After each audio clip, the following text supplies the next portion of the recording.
Un hombre y su esposa estaban conduciendo tranquilamente por una carretera rural cuando vieron a una mujer parada al lado de un lago, en medio de la nada. Ella parecía apurada, agitada. Este hombre bajó la velocidad, bajó la ventanilla del carro y le preguntó si todo estaba bien. La mujer respondió sin siquiera mirarlo a los ojos. Dijo que estaba ahí y se había detenido porque tenía ganas de hacer pipí.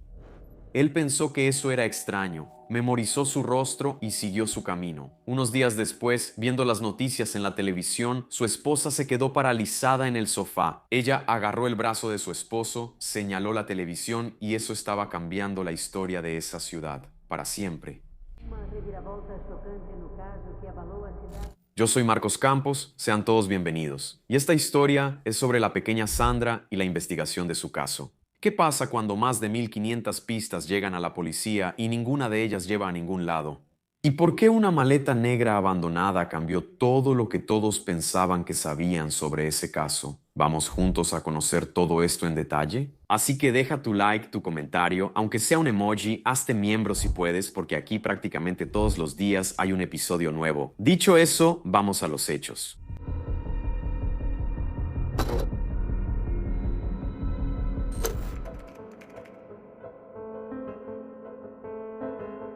Era el 27 de marzo de 2009 en un parque de casas rodantes en Tracy, California. ¿Sabes ese lugar tranquilo donde pasarías tus vacaciones haciendo un viaje en casa rodante?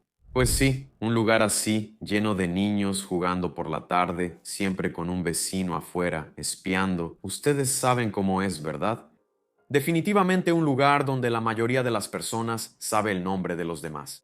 Tracy era una ciudad de unas 78,000 personas a unos 100 kilómetros más o menos de San Francisco, y ese parque estaba exactamente ahí. Pocos días antes, el 8 de marzo, Sandra Renicantu acababa de cumplir 8 años de edad. Ella vivía ahí con su mamá, María Chávez, 3 hermanos más, y también con sus abuelos maternos. Era una alumna de segundo grado en la escuela Jacobson, una escuela pública del barrio, una niña común viviendo en un lugar tranquilo con su familia. Ese viernes, 27 de marzo, Sandra salió de la escuela y fue a jugar a la casa de una amiga hasta como las 4 de la tarde. Ella regresó a casa pero no se quedó mucho tiempo. Le dijo a su mamá que quería jugar con otra amiguita y salió de nuevo. Su mamá la dejó, era lo que Sandra siempre hacía.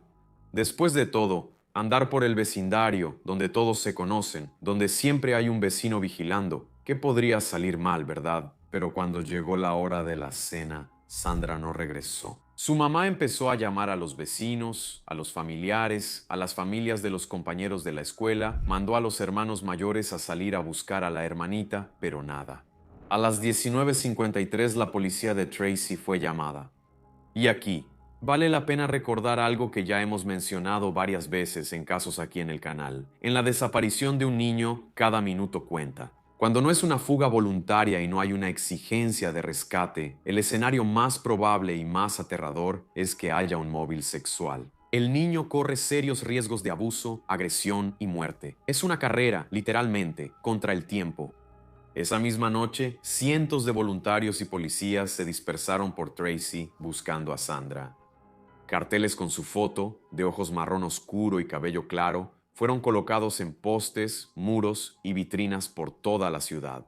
Al día siguiente se organizó una vigilia comunitaria en el parque de casas rodantes. Vecinos, amigos, gente que apenas conocía a la familia, todos conmovidos, se reunieron. Incluso una vecina que daba clases en la escuela dominical de la iglesia local apareció ahí llorando mucho, muy afectada, abrazando a la mamá de Sandra, totalmente conmovida. Toda la comunidad estaba involucrada y devastada. Todo el mundo estaba volcado en encontrar a la niña de 8 años sana y salva. Se ofreció una recompensa de hasta $22,000, más de 1,500 denuncias. Todas las pistas llegaron a la policía de Tracy. Y en medio de ese tsunami de información había de todo. Notas anónimas, llamadas de personas que creían haber visto a la niña en otra ciudad, todo tipo de suposiciones. Una residente del propio parque de casas rodantes incluso llevó una nota manuscrita a la policía durante la vigilia, diciendo que había encontrado esa nota en el suelo. La nota, llena de errores ortográficos, decía algo. Sandra encerrada en una maleta robada, arrojada al agua en la calle Baquete en Whitehall. Testimonio. Una nota muy extraña, ¿no crees? Con toda certeza, pero entre 1500 pistas era solo una más y los investigadores la registraron y siguieron adelante. La mujer que trajo la nota parecía emocionalmente inestable, y la prioridad en ese momento era seguir pistas más concretas, digamos. En los primeros días un nombre llamó la atención. Un hombre que vivía en un parque de casas rodantes que, 2 años antes, había sido visto besando a Sandra en la boca en la piscina comunitaria del condominio, cuando Sandra tenía solo 6 años de edad. Para quienes estaban siguiendo el caso, este tipo era, sin duda alguna, un sospechoso potencial. Historial de comportamiento inapropiado con la víctima, proximidad geográfica, oportunidad. Entonces la policía lo llamó para un interrogatorio. Verificaron su rutina ese día, cruzaron información, revisaron todo lo que tenían y el resultado fue cero. Prácticamente fue declarado inocente, pero la policía no se detuvo ahí. El propio padre de Sandra, Daniel Cantu, que no veía a su hija desde hacía 4 años, fue interrogado. Otros 2 hombres del condominio fueron declarados personas de interés. Les confiscaron los vehículos, los revisaron, pero no encontraron nada. Paralelamente, los perfiladores del FBI elaboraron el perfil del sospechoso. Un hombre blanco de entre 25 y 40 años con antecedentes criminales de agresión sexual o pornografía infantil. Era el perfil clásico para este tipo de crimen contra niños, ¿no? Y tenía sentido estadísticamente. Entonces toda la investigación se organizó en torno a esa premisa. Mientras tanto, los días iban pasando. La esperanza de encontrar a Sandra con vida iba disminuyendo. Al menos ese era el sentimiento de los investigadores, basado en la experiencia y en los datos estadísticos. 10 días después de la desaparición, el 6 de abril, un trabajador llamado José Luis Franco estaba ahí haciendo un trabajo en una granja lechera al norte de la ciudad de Tracy, cuando notó algo extraño. En un lago de irrigación de una granja ahí, durante el drenaje rutinario en este tipo de propiedad, apareció una maleta en el agua, pesada, completamente empapada. La policía ya había registrado esa área antes, pero la maleta estaba sumergida en ese momento. Esta vez, con el nivel del agua mucho más bajo, la maleta apareció. El hombre llamó a las autoridades y cuando abrieron la maleta, encontraron el cuerpo de una niña, todavía vestida con la camiseta rosa de Hello Kitty y pantuflas de Hannah Montana. Era Sandra René Cantu. La búsqueda de 10 días entonces había terminado. La investigación cambió completamente de nivel. ¿Qué un cuerpo reveló? La autopsia trajo detalles que impactaron a todos los involucrados. La causa de la muerte fue determinada como asfixia. Sandra fue estrangulada con un pedazo de tela atado en forma de lazo alrededor de su cuello. Esa tela ensangrentada aún estaba en el cuerpo. Sandra tenía un corte en el labio inferior, una raspadura en el codo izquierdo y lesiones en la región genital consistentes con abuso. Y los exámenes toxicológicos detectaron la presencia de alprazolam en el organismo de la niña, un medicamento de la familia de las benzodiazepinas usado para el tratamiento de la ansiedad. Y en Brasil, este tipo de medicamento solo se vende con prescripción médica y retención de la receta. El patólogo forense, Bennett Omalu, concluyó que el abuso fue realizado con un objeto y que la forma en que el cuerpo fue colocado en la maleta demostraba premeditación. Ahora la policía sabía lo que había pasado. Faltaba descubrir quién había hecho eso. Y todas las miradas aún estaban puestas en el perfil de un hombre blanco de entre 25 y 40 años. La maleta que contenía el cuerpo de Sandra era negra, de la marca Eddie Bauer, una marca estadounidense de artículos deportivos. Y fue ese detalle, la maleta, lo que hizo que la investigación diera un giro de 180 grados, porque uno de los detectives revisó los registros de los primeros días de la investigación y encontró algo que había pasado desapercibido. El mismo día de la desaparición de Sandra, una residente del parque de casas rodantes le envió un mensaje de texto a la mamá de Sandra pidiéndole que avisara a la policía que le habían robado algo alrededor de las 4 de la tarde. ¿Qué exactamente? Adivine. Maleta. Una maleta negra que estaba en el garaje de su casa.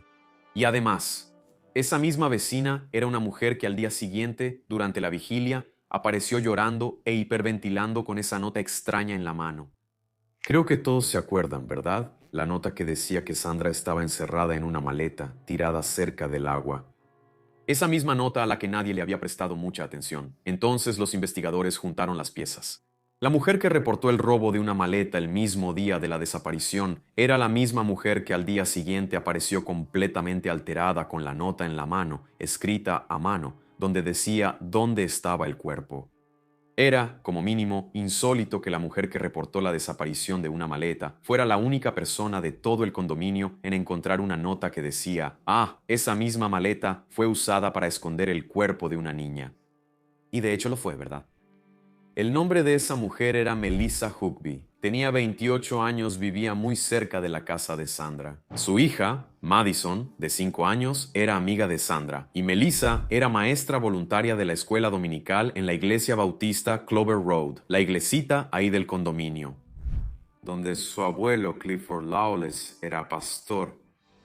Pero siempre hay más, ¿verdad? Hasta ese momento, nadie sospechaba de Melissa. Ella estuvo ahí desde el primer día, participando en las vigilias, abrazando a la familia, demostrando solidaridad y sobre todo destrozada. El perfil del FBI decía que el criminal era un hombre.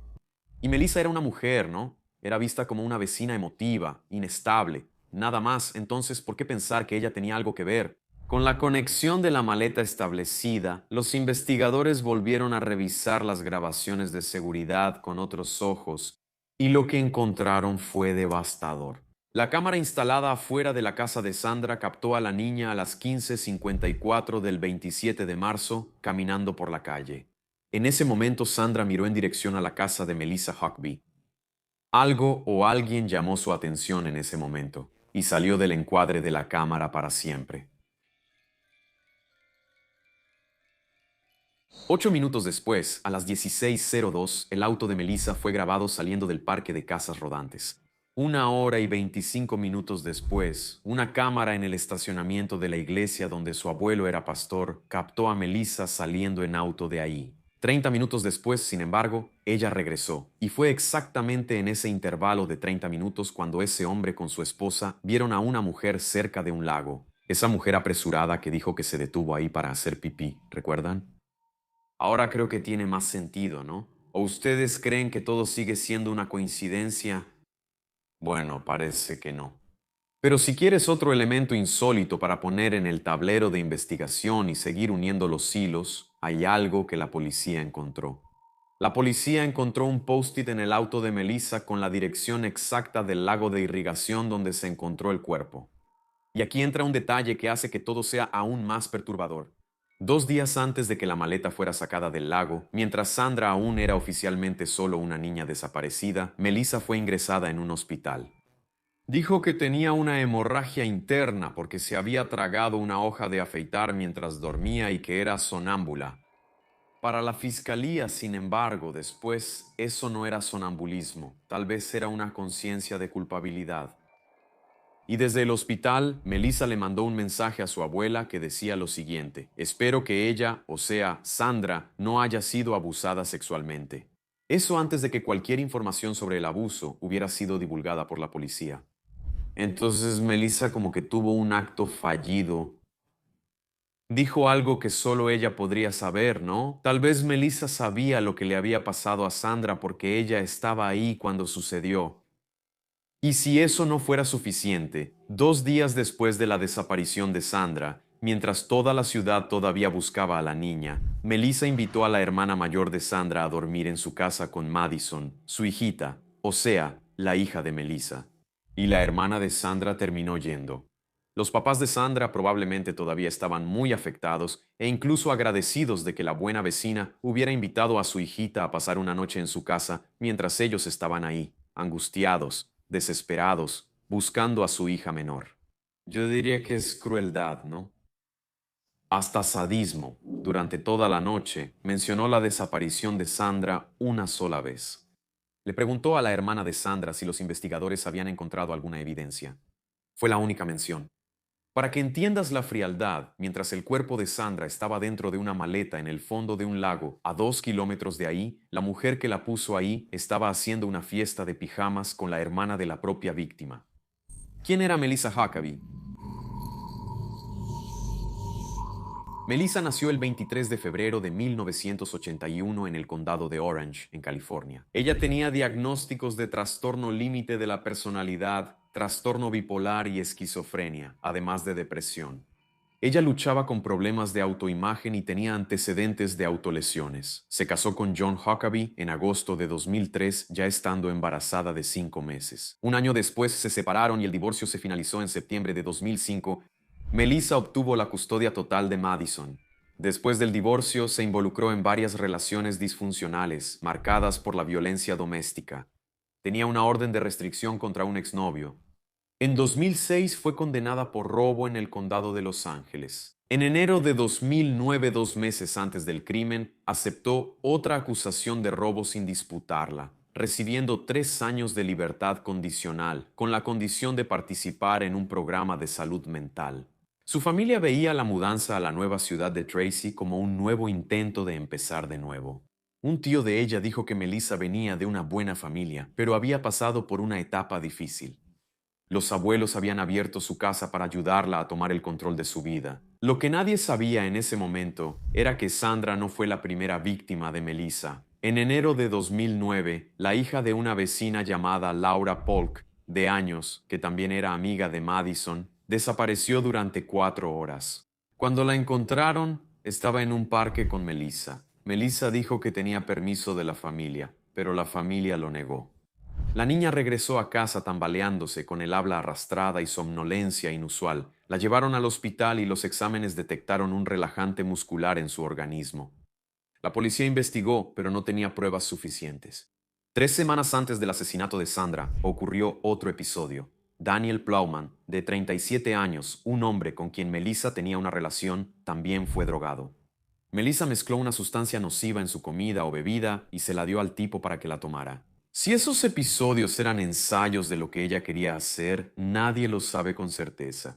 Lo que se sabe es que el patrón siempre era el mismo: confianza, cercanía y el uso de sustancias para incapacitar a la víctima. Lo que me resulta muy extraño es el hecho de que Sandra estuvo desaparecida durante 2 días y con todo ese historial y ese comportamiento extraño, la policía no le haya prestado la debida atención desde las primeras horas.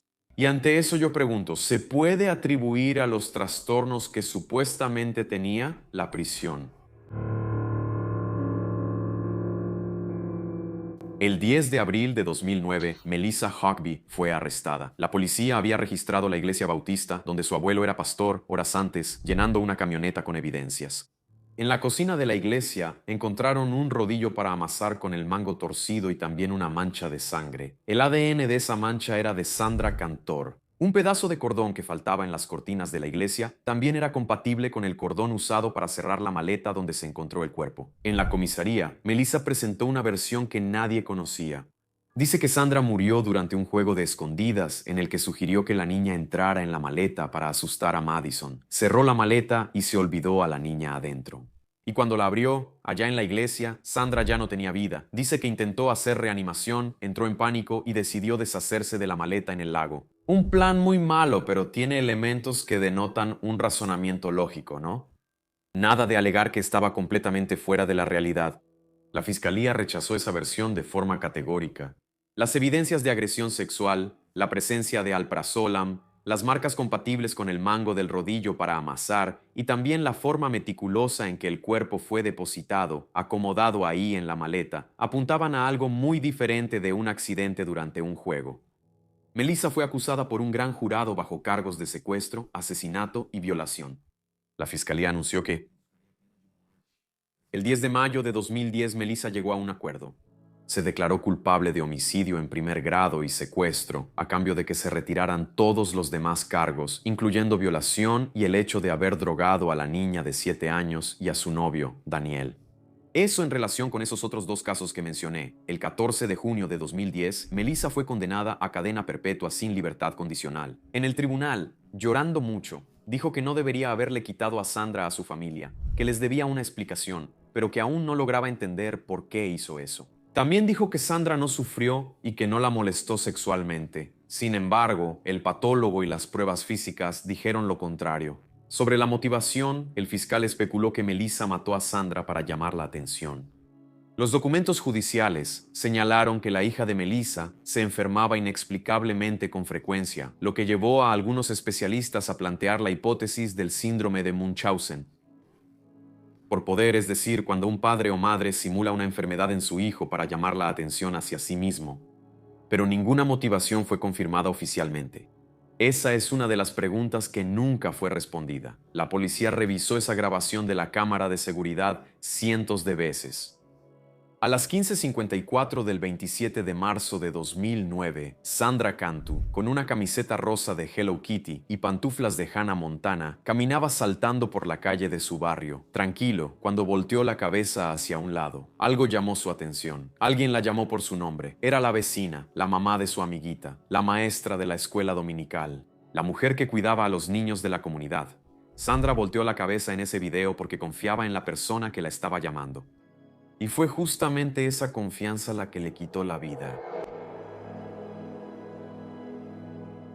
Hipótesis planteadas para esa motivación que no quedó del todo clara. Pura nostalgia. Una ventana de oportunidad que la persona vio. Esa construcción de la seguridad, ¿no? De confianza, mejor dicho. La pobrecita cayó, ¿no? Y la mujer ya tenía antecedentes y eso se me quedó en la cabeza. ¿Por qué? Porque desde los primeros momentos de la investigación ni siquiera la miraron a ella. No es que eso fuera a resolver algo porque la pobre niñita ya estaba en el fondo de ese lago, ¿no? Demasiado horrible. Comenta aquí abajo qué te pareció este caso. Te agradezco muchísimo tu compañía. Un beso del pelirrojo. Hasta el próximo episodio.